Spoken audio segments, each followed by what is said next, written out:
I am Joshua, 30 years old, and at my family's Christmas dinner, my own father physically assaulted me to force me to sign over my grandfather's inheritance to my older brother. Before I tell you about the shocking legal trap that left my parents completely speechless and powerless, let me know where you are watching from in the comments. The drive to my parents' house in the affluent suburbs of Chicago was always a quiet one. But that night, the silence inside my 5-year-old Honda Civic was thick enough to choke on. The heater blasted dry air against my face, barely fighting off the bitter chill of the December snowstorm whipping against the windshield. Emma, my fiancée, sat beside me in the passenger seat. She had her hands folded neatly in her lap, her knuckles white. She didn't need to say anything. We both knew we were driving into a war zone masquerading as a holiday celebration. We pulled into the sprawling, circular driveway of my childhood home. It was packed with vehicles that cost more than my first mortgage. There was my father's pristine black Mercedes SUV, my mother's sleek Lexus, and parked dead center, taking up 2 spots, was Matthew's leased Porsche. Matthew was my older brother, the golden child, the undisputed center of our family's universe. I parked my Civic out on the street, half buried in a snowdrift, right where the plow had pushed the slush. It was a fitting metaphor for where I stood in the family hierarchy. Stepping through the massive oak front doors, the house smelled like a suffocating mixture of roasted turkey, cinnamon sticks simmering on the stove, and my mother's overpowering floral perfume. It was a smell designed to project warmth and success, but to me, it smelled like an ambush. The dining room was a masterclass in intimidation. The mahogany table was set for 12, though there were only 8 of us. The crystal wine glasses caught the light of the blinking Christmas tree tucked into the corner. I remember looking at the plates and noticing how carefully my mother had folded the red linen napkins into sharp, rigid peaks. She only ever took the time to do that when she needed absolute control, when something incredibly unpleasant was about to happen and she wanted the aesthetics to soften the blow. Matthew sat across from me. He wore a crisp, tailored dress shirt with French cuffs, a luxury he absolutely could not afford on his current non-existent salary. He was carving the roasted turkey with theatrical, agonizing patience. He sliced through the meat like a man rehearsing for a grand role he had already been promised by birthright. Beside me, Emma shifted in her heavy oak chair. Her knee gently bumped mine under the table. It was her silent check-in. I bumped her knee back. The air in the room was completely still. No one was laughing. The instrumental holiday music playing from the hidden ceiling speakers sounded like a funeral dirge. Dad cleared his throat right before the dessert plates were brought out. The metallic clinking of forks against porcelain stopped immediately. My Uncle Robert, who had been aggressively avoiding eye contact all night, suddenly found his water glass fascinating. "We should handle your grandfather's estate paperwork tonight," Dad said. He picked up his glass, swirling the ice, his tone casual, as if he were discussing the incoming winter storm. Clean, efficient. I had known this conversation was coming for weeks. I didn't know the exact timing, but I recognized the tone instantly. It was the tone he used when his word was the law of the land, when dissent was not just discouraged but punishable. He reached into the inner pocket of his dark suit jacket. He pulled out a thick, legal-sized envelope, the flap heavily sealed. He didn't slide it toward the center of the table. He didn't look at Matthew. He locked his cold, gray eyes on me and slid the envelope directly across the polished wood. It stopped right next to my half-empty wine glass. "You will sign this over to your brother," Dad said. He didn't ask. There was no inflection of a question. It was a pure command. "It's the right thing," my mother chimed in immediately, hitting her mark perfectly. Her voice was smooth, practiced, dripping with fake maternal concern. "He is the firstborn heir, Joshua. It's tradition. It is what your grandfather would have truly wanted if he was thinking clearly at the end." Matthew didn't look at me. He studied his plate, his jaw clenched, his mouth set in a line of polite neutrality. He had perfected that exact look over 30 years of life. Agreeable, harmless, inevitable. He was the king waiting for the peasants to hand over the crown. I stared at the thick white envelope. I didn't touch it. I didn't reach for my pen. I felt something old, dark, and terribly familiar rise in my chest. It wasn't shock. It wasn't even anger, not yet. It was pure, exhausted recognition. The exhaustion of a lifetime spent playing a rigged game. "I'm not signing anything," I said. My voice was quiet, but it cut through the room, silencing the holiday music. The room quieted the way a room does right before a massive sheet of glass shatters. Dad leaned forward slowly, resting his heavy forearms on the table. The muscles in his neck tightened. He looked at me as if I had suddenly stood up and spat on the rug. "This isn't about you," he said, his voice dropping an octave into a dangerous gravel. "This is about family legacy, the business, the name." "It is about me," I replied, forcing my heart rate to stay steady. I looked him dead in the eye. "Grandpa left it to me, not to Matthew. To me." I stood up. I didn't push my chair back violently. I just stood, needing to create physical space between myself, that envelope, and the man trying to rob me. That was when Dad stood too. He moved faster than a man his age should. He lunged across the corner of the table, knocking over a crystal salt shaker. He grabbed my arm. His thick fingers dug into my bicep, biting into the muscle through my shirt. Not hard enough to break the bone, but hard enough to send a clear, undeniable physical threat. The dining room instantly shrank around his grip. "You will do as I say," he growled. The mask of the civilized, wealthy patriarch was entirely gone.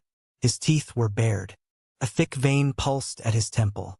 "Don't embarrass this family tonight, Joshua. Sign the damn paper." I looked down at his hand on my arm. I noticed the strange, sharp details of the moment. The slight tremor of rage in his wrist. The way my mother looked away toward the window, refusing to witness the violence she helped orchestrate.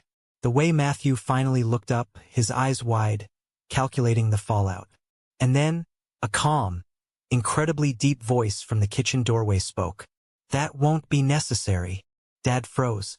His fingers twitched on my arm. We all turned.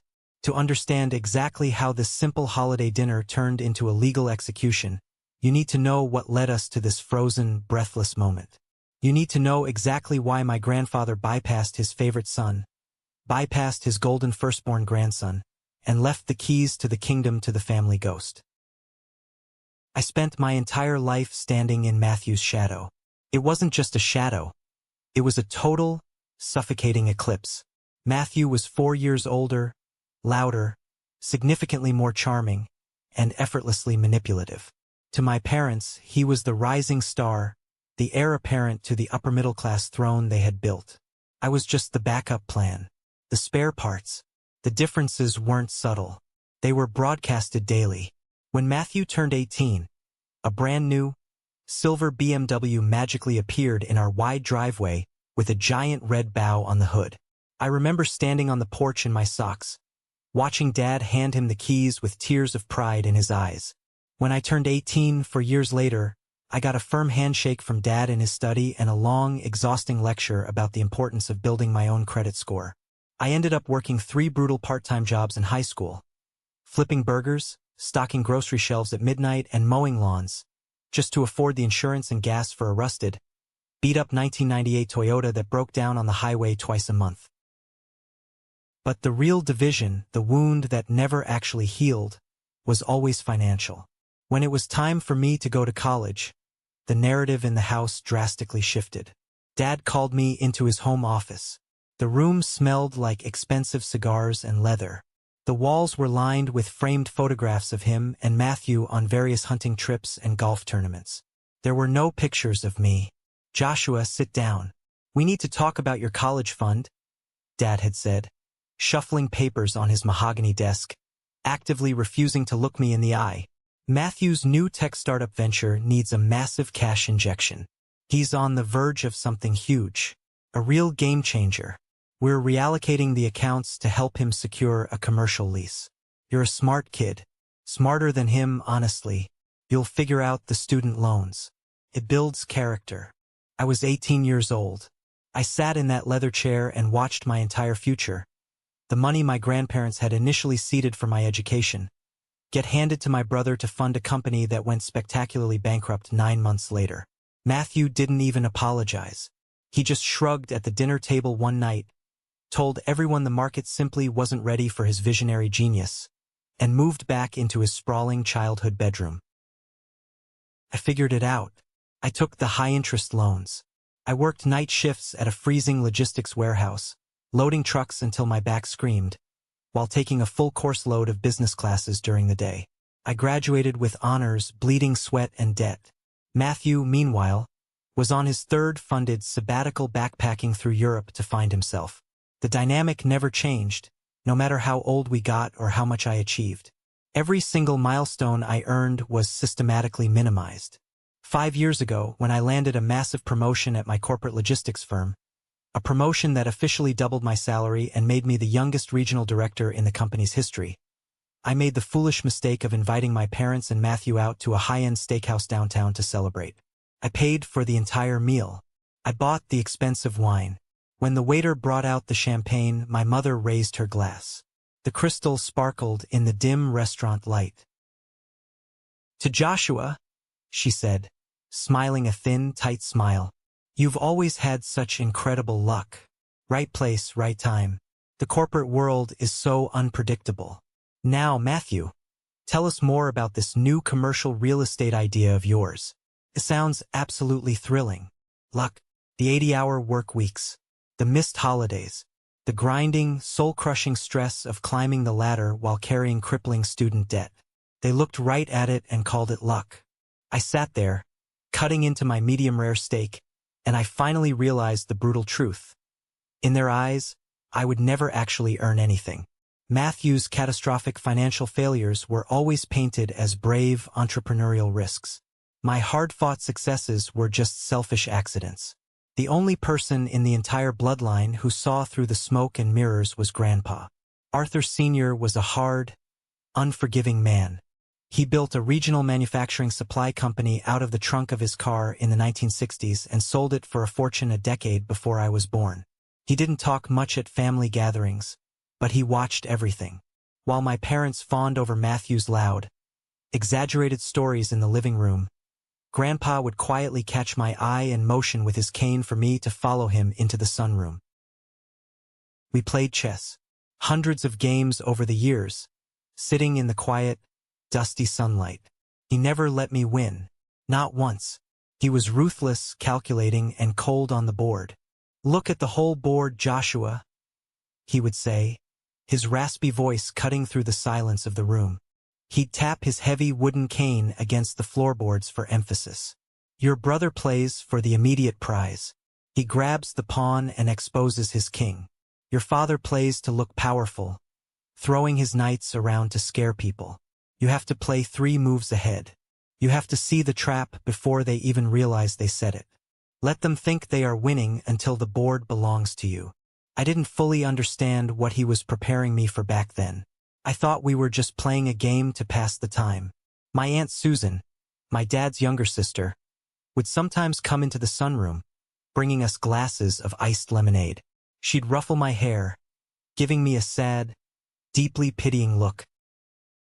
"You're a good boy, Joshua," she'd whisper, looking over her shoulder to make sure Dad wasn't within earshot. "Don't let Arthur and Eleanor get you down. I see how hard you work. You're special." For years, I believed Aunt Susan was my secret ally. I believed she was the only one in the family who saw the blatant, toxic favoritism and thought it was wrong. I held onto her small, whispered words of comfort like a lifeline. I was an absolute fool. In my family, sympathy wasn't real. It was just another currency used to buy leverage for later. Grandpa knew that. He knew exactly what every single one of them was capable of when the money was finally put on the table. And he made his move long before he took his last breath. Grandpa died in late October. The air in Chicago was already turning bitterly cold, the wind ripping off Lake Michigan. His funeral was a massive, highly orchestrated spectacle. My parents treated it less like a solemn memorial for a patriarch and more like a high-stakes networking event. Dad stood by the casket, shaking hands with local politicians and business owners, his face a mask of dignified grief. Matthew wore a dark, custom-tailored Italian suit, playing the role of the devastated firstborn grandson to absolute, sickening perfection. He even managed to squeeze out a few tears during the eulogy. I stood in the back, near the edge of the cemetery grass, holding Emma's hand tightly. The rain was a slow, freezing mist that soaked into my cheap overcoat. I watched my mother dab her perfectly dry eyes with a black lace handkerchief for the cameras of the local paper. It made my stomach turn. A week after the funeral, I was sitting in my apartment, going over quarterly reports, when I received a thick, heavy envelope in the mail. It was sealed with actual red wax. The return address belonged to Mr. Halverson, Grandpa's personal attorney. Halverson had been a fixture in our family's periphery for 2 decades. He was a tall, silent, unsmiling man in a gray suit who handled all the trusts, the corporate structures, and the taxes. He never stayed for dinner. He never made small talk. My hands shook slightly as I broke the seal. The letter inside was typed on thick, cream-colored stationery. It was brief, devoid of any legal jargon, and terrifyingly clear. It stated that the primary reading of the will had been intentionally bypassed by my grandfather's explicit, legally binding instructions. A private transfer of assets was already in motion. I was the sole beneficiary of the primary inheritance. The investment portfolios, the liquid cash, the holding companies, everything. The numbers attached to the bottom of the page made my vision blur. It wasn't just money. It was generational wealth. It was enough to change my life forever. It was enough to build an empire. But the final paragraph of Halverson's letter is what made the blood run completely cold in my veins. Your grandfather anticipated heavy resistance from your father and brother. He advised me to tell you the following. Do not speak of this to anyone. Let them come to you. They will assume the money is theirs. They will try to take it from you when they realize the truth. Hold your ground. I will be there when the time comes. I folded the letter. I didn't tell a soul. Not even Emma, not for the first few weeks. I needed to process it. I needed to see how the board was set before I made my first move. The shift in the family dynamic was almost instantaneous and deeply unsettling. A frantic, nervous, vibrating energy infected my parents. They started calling me twice a week, asking about my job, my health, my wedding plans with Emma. My mother, who usually communicated via passive-aggressive texts once a month, suddenly wanted to know my favorite recipes. Dad invited me to play golf. It was terrifyingly out of character. Matthew, who usually ignored my existence unless he needed someone to co-sign a lease, suddenly wanted to grab a beer and catch up. I knew they hadn't seen the will yet. Halverson was legally holding it tight. But they knew something was wrong. The massive wire transfers hadn't magically appeared in Matthew's business accounts. The bank hadn't called my dad to hand over the keys to the kingdom. They were fishing in the dark, and they were getting desperate. The ugly truth of their desperation spilled out completely the week before Christmas. I had stopped by my parents' house on a Tuesday afternoon to drop off a holiday gift basket from Emma. Their cars were in the driveway, but nobody answered the front doorbell. The side wooden gate leading to the backyard patio was unlatched, swinging slightly in the wind, so I walked around back, thinking Dad was out by the grill.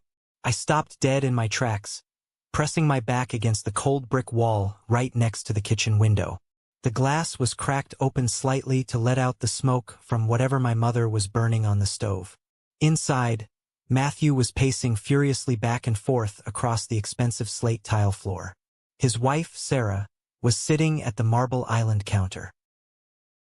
Sarah always played the quiet, fiercely supportive wife in public. She smiled sweetly, baked organic pies for charity bake sales, and wore pastel cardigans. But right now, her face was twisted into a mask of pure, unfiltered venom. Her voice was a low, dangerous hiss. "You promised me, Matt," Sarah spat, gripping the edge of the marble counter so hard her knuckles were stark white. "You looked me in the eye and said the estate money would be cleared by the first week of December. The investors are calling my personal cell phone now. They are threatening to sue for fraud. If they look at the books, if they see what you actually did with the capital to pay off your gambling debts. I know, Matthew shouted, ripping his hands through his perfectly styled hair.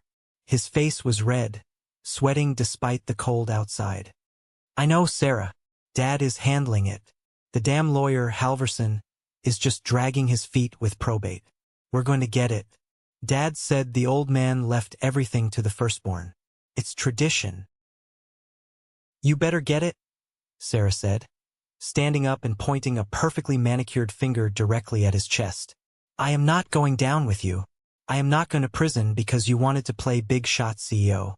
If this real estate shell company goes bankrupt, I am filing for divorce so fast your head will spin.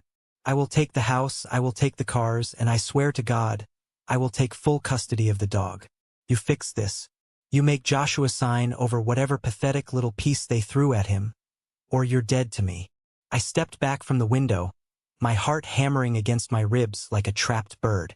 My breath plumed in the freezing air. Matthew wasn't just waiting for a windfall to buy a new boat.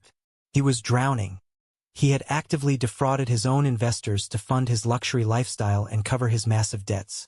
And now the bill had come due with a vengeance. And Sarah, the sweet, demure sister-in-law, was the architect holding the whip, threatening to destroy him. They needed Grandpa's inheritance to cover up a massive financial crime. I walked quietly back to my car, the gravel crunching loudly under my boots. The cold wind bit at my face, but my mind was completely, sharply clear. Grandpa had known. He had watched Matthew's businesses operate.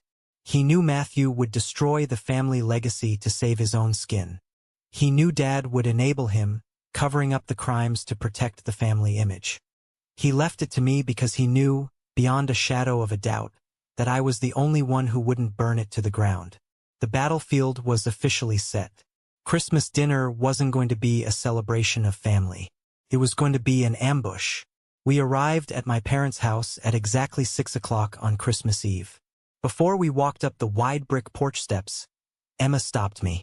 She grabbed the lapels of my winter coat, her dark eyes locking fiercely onto mine.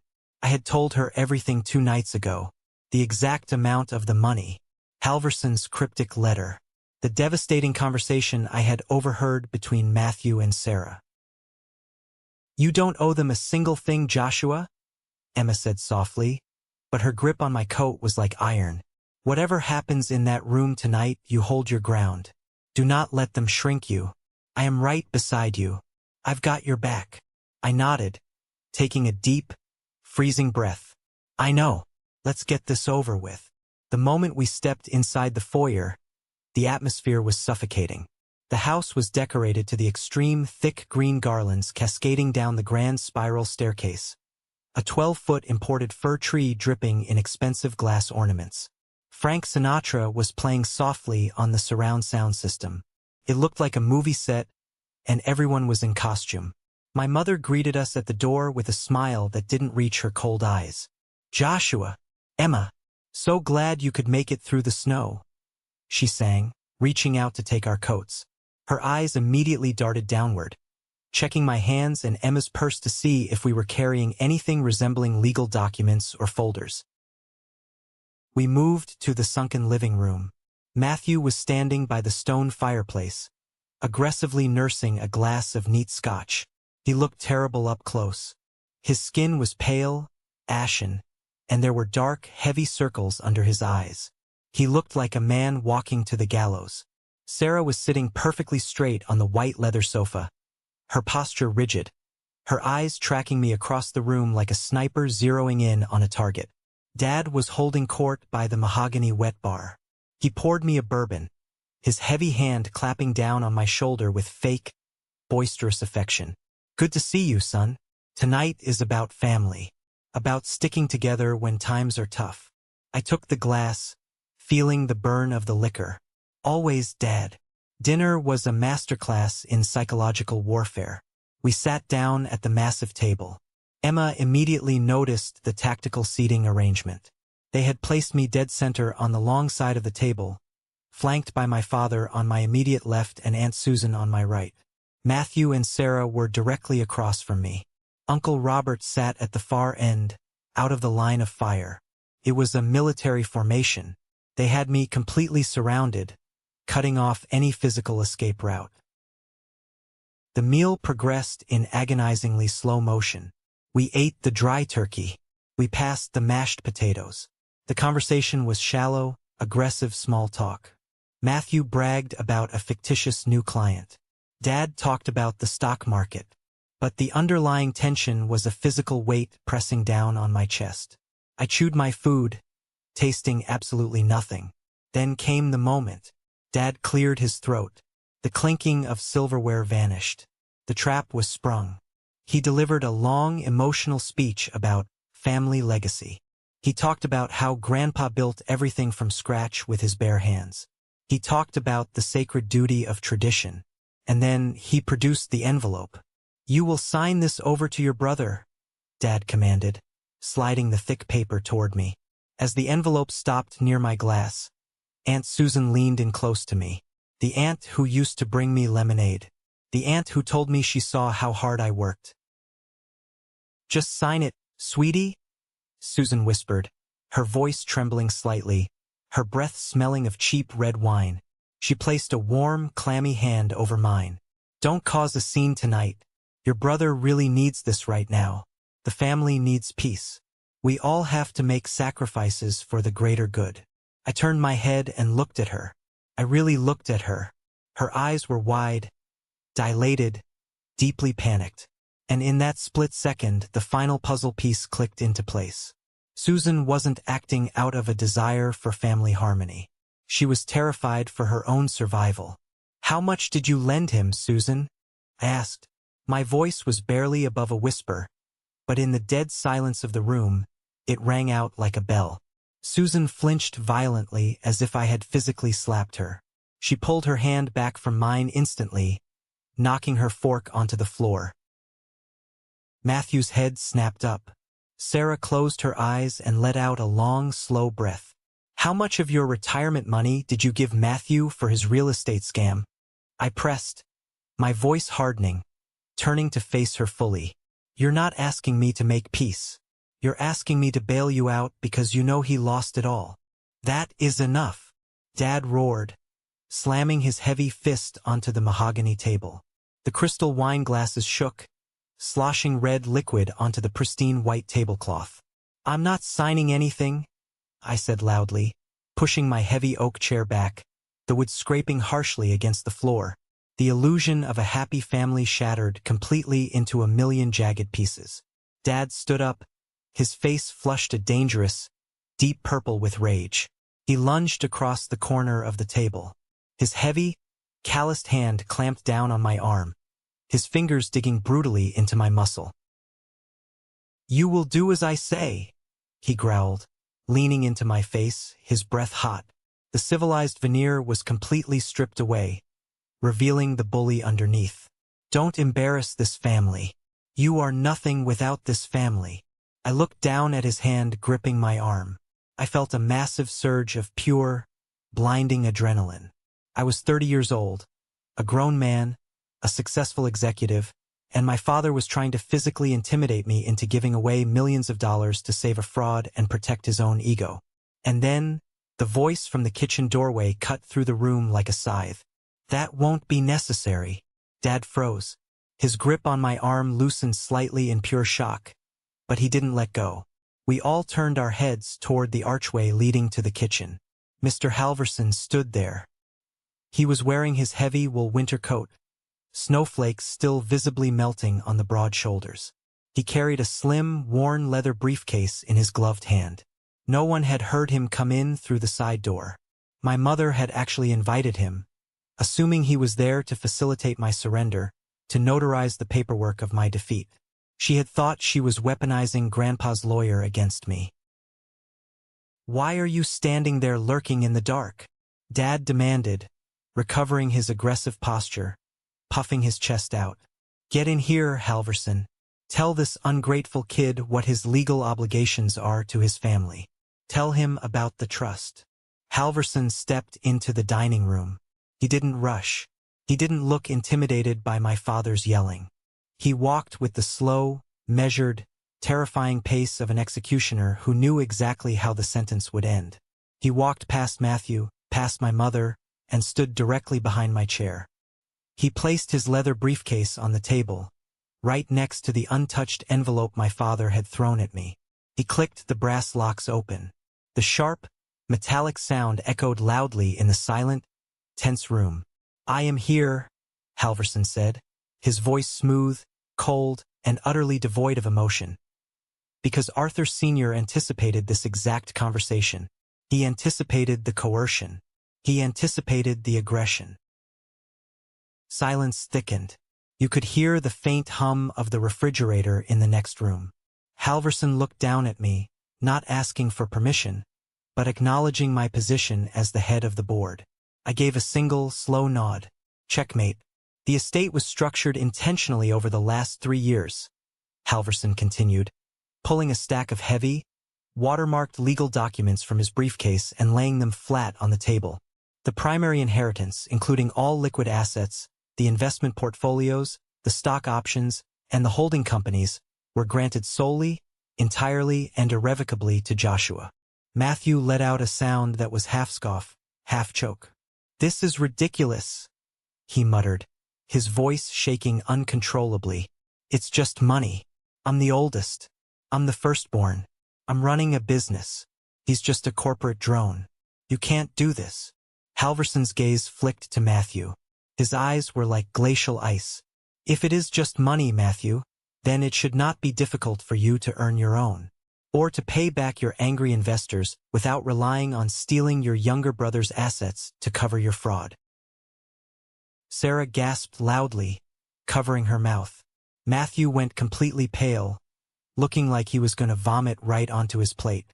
"Now," Halverson said, turning his attention directly to my father, who was still standing, his hand hovering inches from my arm. "We come to the matter of this house." Dad blinked, confused.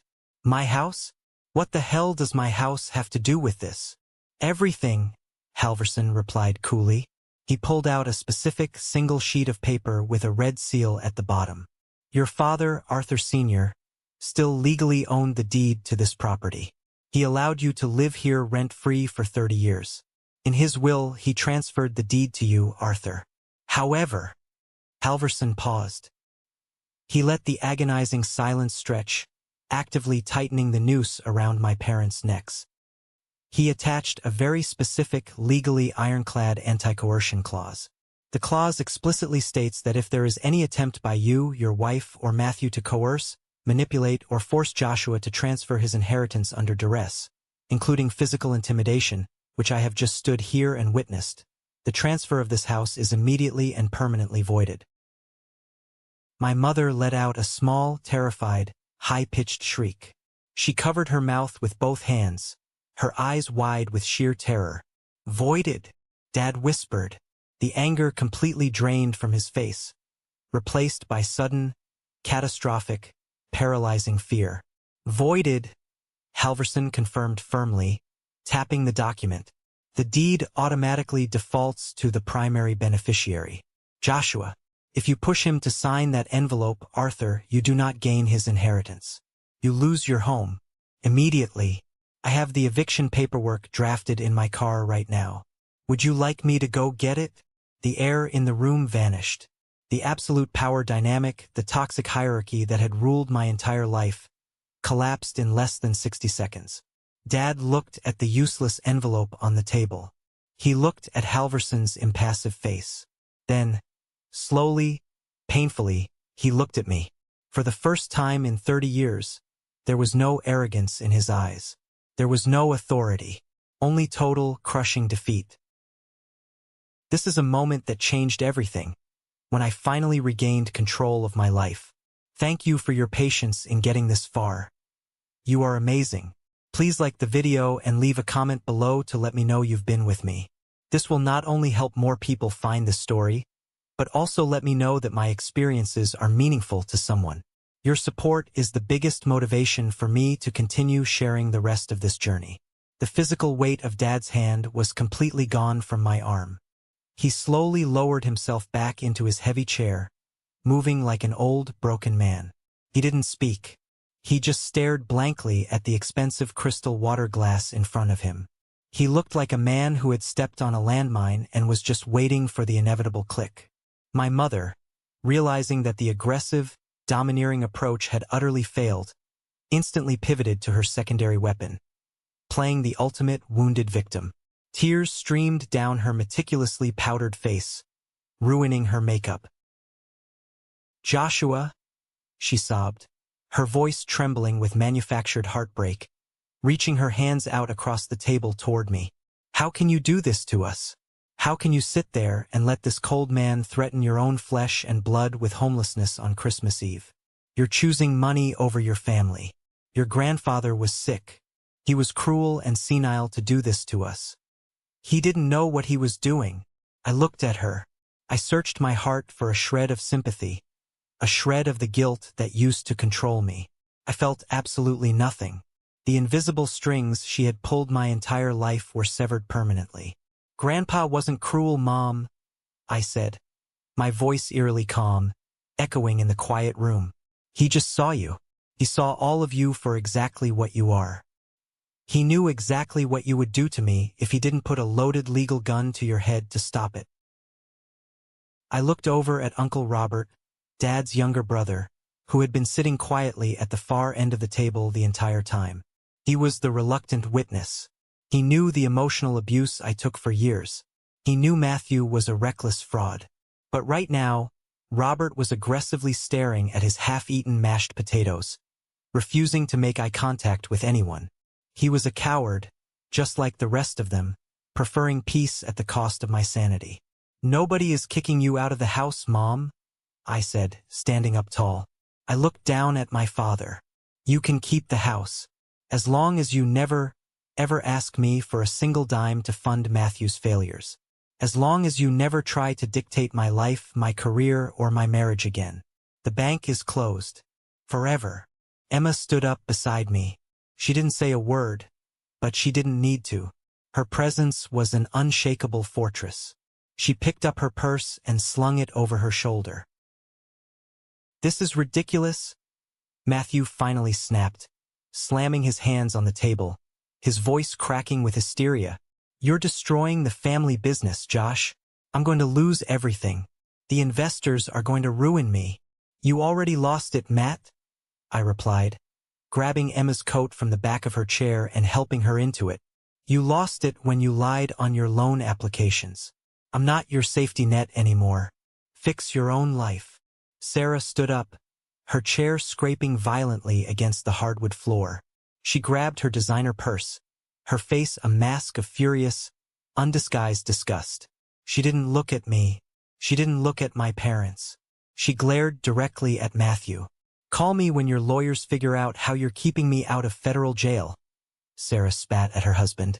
Without another word to anyone, she turned on her heel and marched out of the dining room.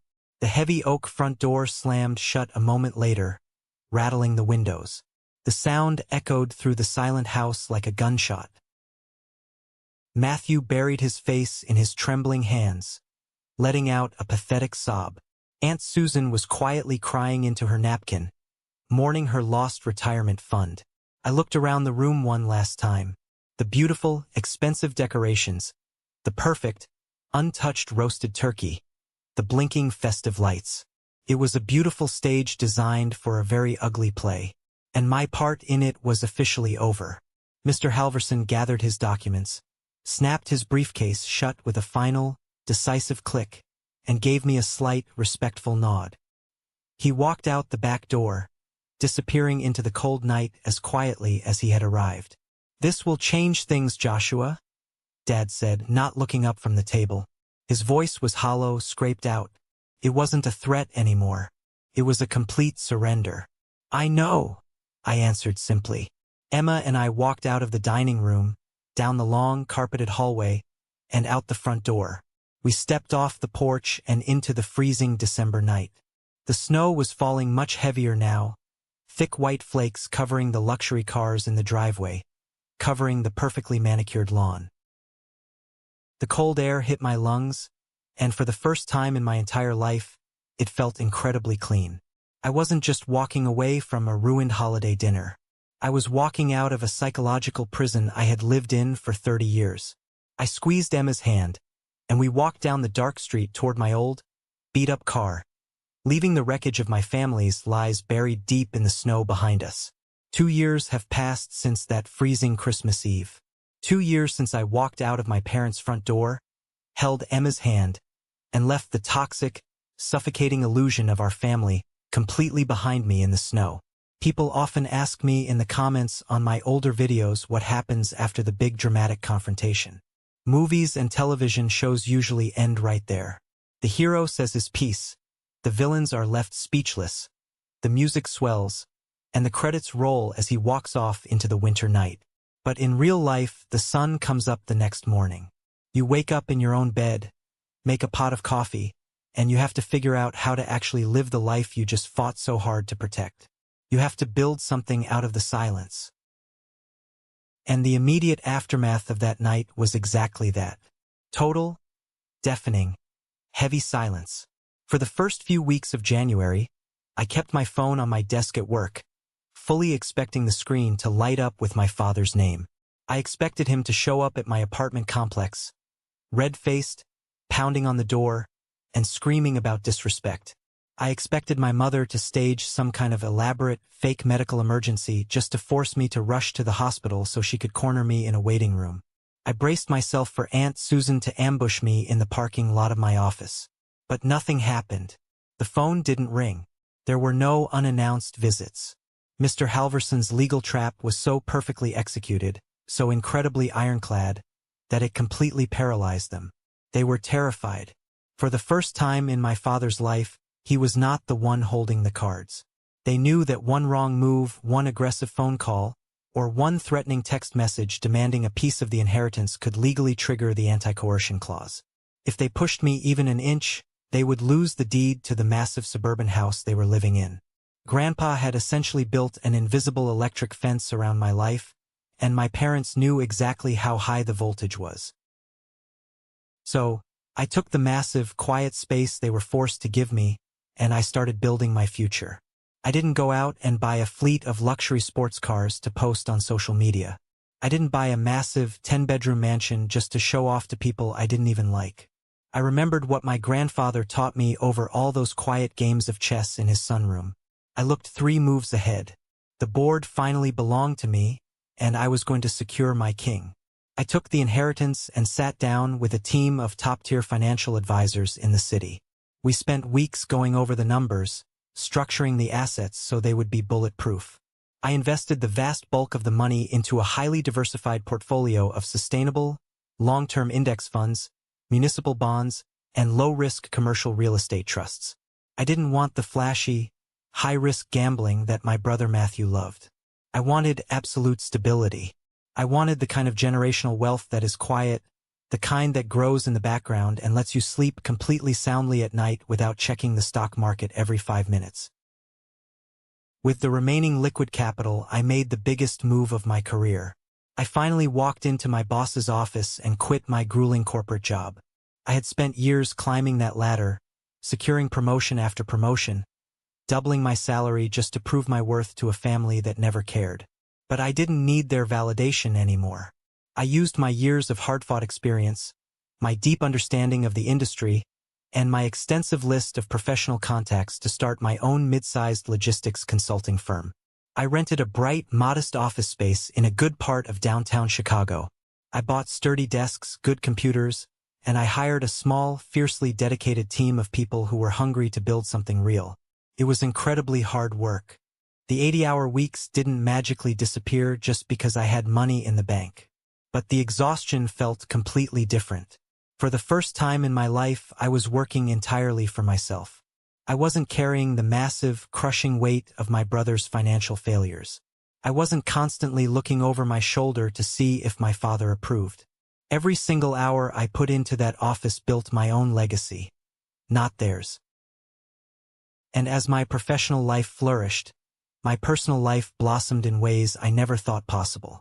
6 months after the Christmas incident, in late June, Emma and I finally got married. We didn't have a massive 500-guest spectacle at a country club. We didn't hire a 10-piece band or a celebrity photographer. My parents always wanted Matthew to have a wedding like that, a massive networking event disguised as a celebration of love, where Dad could smoke cigars with local politicians and Mom could show off custom floral arrangements. Emma and I wanted the exact opposite. We rented a beautiful, historic botanical garden on a warm, breezy Tuesday afternoon. The sun was shining, and the air smelled like blooming jasmine and fresh earth. There were exactly 35 people there. It was just Emma's family, our closest, most loyal friends, and a few of my old college roommates who had seen me eating ramen noodles in my dorm room because my college fund had been stolen. I didn't invite my parents. I didn't invite Matthew. I didn't even invite Aunt Susan. Standing at the altar that afternoon, looking at Emma in her simple, elegant white dress, surrounded by lush green trees and people who actually loved us for who we were, I felt a profound, overwhelming sense of peace. There was no underlying tension in the air. I didn't have to scan the crowd to see if my father was glaring at me or if Matthew was trying to make the toast all about himself. There were no whispered insults, no backhanded compliments about my salary, no subtle digs about my choices. It was just joy. Pure, unadulterated, uncomplicated joy. Surprisingly, Mr. Halverson actually attended the ceremony. He sat quietly in the very back row, wearing his signature impeccably tailored gray suit. As Emma and I walked back down the aisle together as husband and wife, the crowd cheering and throwing flower petals, I caught his eye. He gave me that same slight, deeply respectful nod he had given me in the dining room. It was a silent acknowledgement. We had won the war. While my life was rapidly moving forward into the light, the toxic, fragile empire my parents had spent 30 years building around Matthew was rapidly, violently collapsing into dust. I didn't go looking for the information. I didn't stalk their social media or hire a private investigator. I heard all the ugly details through the grapevine. The city is big, but the circles of wealthy suburban gossip are incredibly small. People from my parents' country club and old family friends simply couldn't resist calling me to share the disaster, hoping I would give them the inside scoop on the family drama. Matthew's fraudulent commercial real estate venture imploded spectacularly by the end of January, barely a month after the Christmas dinner. Without the massive, multi-million-dollar cash injection he was expecting to steal from my inheritance, he simply couldn't hide the missing funds anymore.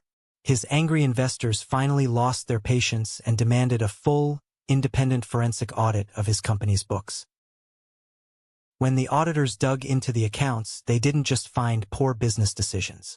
They found blatant criminal theft. They saw the cooked books and realized Matthew had been actively funneling their investment capital into offshore accounts to pay off massive personal gambling debts. He had used their money to fund luxury vacations to Aspen, to buy expensive watches, and to lease that beautiful Porsche he parked in my parents' driveway. The investors immediately filed a massive, multi-million-dollar class action lawsuit for fraud and gross negligence. They wanted his head on a spike. The moment the legal papers were served by a federal courier, Sarah made her move. Just like I had heard her threaten through the cracked kitchen window that cold afternoon, she didn't hesitate for a single second. She saw the sinking ship, and she secured her own lifeboat. She filed for divorce the very next morning.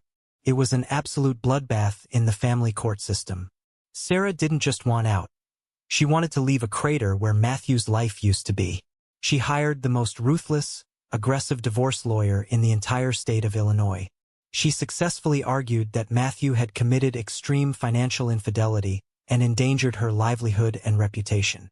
Since they had no children to fight over, the custody battle became entirely, viciously focused on the remaining assets. She fought tooth and nail for custody of their purebred golden retriever. She fought for the remaining leased luxury vehicles. She legally laid claim to every single piece of expensive furniture, art, and jewelry inside their luxury downtown penthouse. She painted herself as the innocent, naive wife who was horribly deceived by a monster. The judge bought every single tear she cried on the stand. She won almost everything. She left Matthew with absolutely nothing but the designer clothes in his suitcase and a mountain of federal legal trouble that threatened to put him behind bars for a decade. Matthew was completely, thoroughly ruined. The golden child, the firstborn heir who was supposed to carry the proud family name into the stratosphere, was facing potential federal prison time and complete, unrecoverable personal bankruptcy. And my parents, completely unable to break their lifelong, toxic habit of enabling him, stepped right in to save their favorite son from the consequences of his own actions. Because I had legally and permanently blocked them from touching my money, they had to use their own safety net. They went to the bank and took out a massive, high-interest second mortgage on the house. The very same house I had generously allowed them to keep by not pressing the issue. They drained every single penny of their own retirement accounts. They sold my mother's jewelry.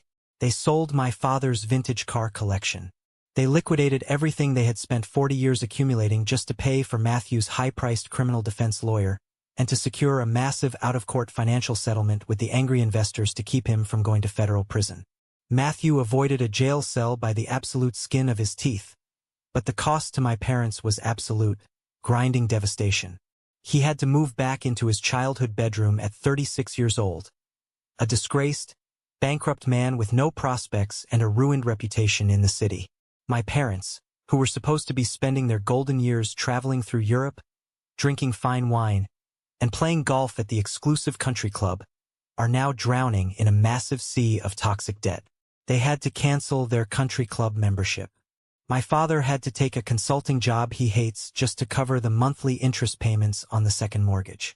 They are essentially living paycheck to paycheck, trapped in a giant, drafty, empty house they can barely afford to heat in the harsh Chicago winters, completely supporting a grown man who still refuses to get a real job because he thinks working a regular salary is beneath his dignity. The holidays are completely different for me now. The knot of anxiety that used to form in my stomach every November is totally gone.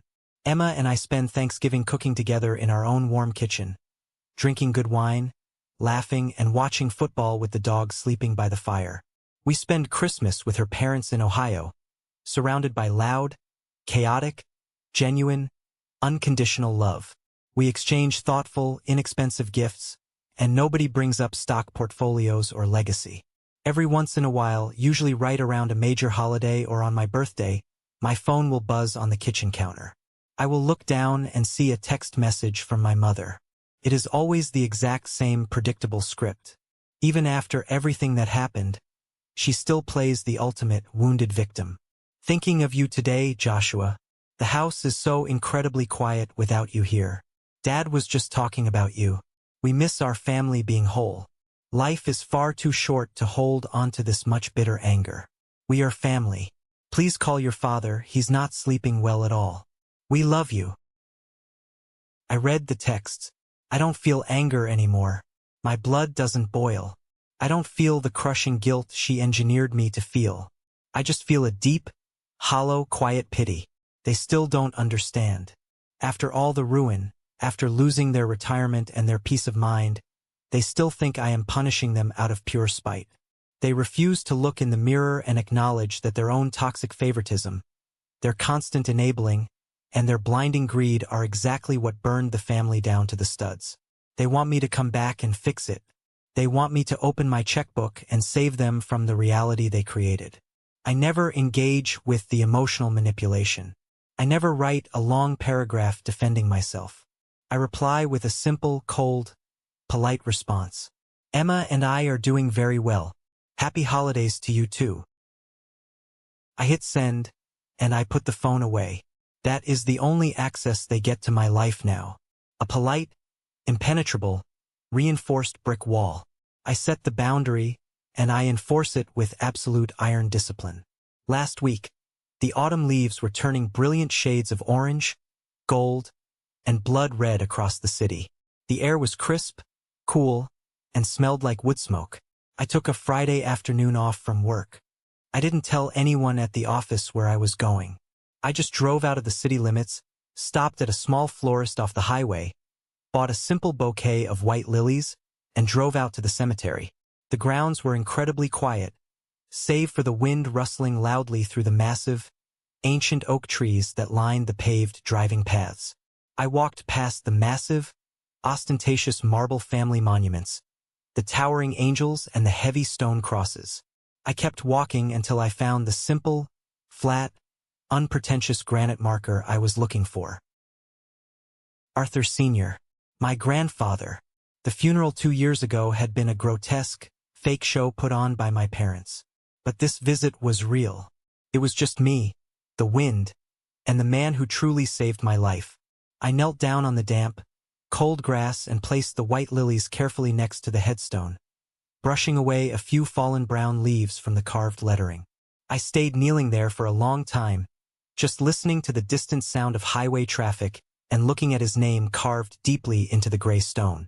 "You were right, Grandpa," I said softly, the words instantly carried away by the autumn breeze. I looked 3 moves ahead. I saw the trap they were setting. I saw the whole board. And I didn't let them take it. I realized sitting there, with my hands resting on my knees, that Grandpa didn't just leave me a massive financial inheritance. Yes, the money was a powerful tool. It provided immense security, it funded my business, and it gave me the freedom to breathe without panic. But the real inheritance he left me, the most valuable thing he passed down, was the absolute truth. He gave me the ultimate validation I had been desperately seeking my entire life. From the moment Dad stole my college fund to pay for Matthew's mistakes, my family had systematically tried to convince me that I was less than. They tried to brainwash me into believing I was selfish, that I was difficult, that I was only successful in my career because of blind, unearned luck. They wanted me to believe I was a supporting character in Matthew's grand story. Grandpa's will was a final, undeniable, legally binding testament that he saw right through all of it. He saw my grueling hard work. He saw my quiet integrity. He saw the rot inside my father and the weakness inside my brother. And he trusted me over the golden child. More importantly, he gave me the power to walk away. We are taught from a very young age that power looks a certain way. We think power is shouting at the head of a mahogany dining table. We think it looks like a father physically grabbing his son's arm to force submission. We think it's demanding respect based on an arbitrary birth order or a family title. But sitting by that grave, I finally understood what real power is. Sometimes, the most incredible, earth-shattering display of power is simply the moment you realize you do not have to participate in the sick game anymore. It is the profound realization that you are holding the pen, and you do not have to sign the paper. It is the moment a toxic hand lets go of your arm, and you actively choose not to reach back out to them. I stood up, taking a deep breath of the cold air, and brushed the dirt and damp grass off the knees of my jeans. I looked out over the rolling green hills of the quiet cemetery. I am 32 years old now. I have a beautiful, brilliant, fiercely loyal wife who stood by me when I had nothing but a piece of paper and a threat. I have a thriving business that I built from the ground up with my own sweat and strategy. I have a home filled with genuine peace, laughter, and mutual respect. I am not the backup plan anymore. I am not the family bank. I am the sole architect of my own life. My father told me that night, standing in the hallway, that walking out the front door would change things. He meant it as a dark warning.